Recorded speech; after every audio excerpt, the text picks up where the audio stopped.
Hi friends, welcome to my channel. School నుండి ఇంటికి తిరిగి వచ్చాక మనీషాని లక్ష్మి ఇలా అడుగుతుంటుంది. ఏంటి మనీషా, ఈ టైంలో నీకు పుల్లగా ఏదైనా తినాలి అనిపించట్లేదా అని అడుగుతుండగా, ఎందుకు అనిపించట్లేదు, తినాలనిపిస్తుంది అని మనీషా అనగానే రాజేశ్వరీదేవి పైకి లేచి, ఓహో నీకు తినాలనిపిస్తుందా, సరే నేను పచ్చి మామిడికాయలు పుల్లగా ఉండేవి తీసుకొస్తాను అంటూ కిచెన్లోకి వెళ్ళి మామిడికాయ కాకుండా జామకాయ తీసుకొచ్చి ఇస్తుంది మనీషాకి. ఇక అది కొరికాక లక్ష్మి ఎలా ఉంది అని అడుగుతుండగా, బాగుంది, పుల్లగా ఉంది అని అంటూ ఉంటుంది మనీష.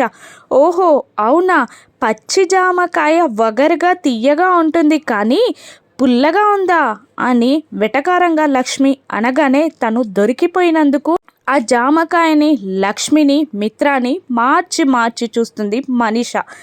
తెల్ల ముఖం వేసేస్తుంది మనీష.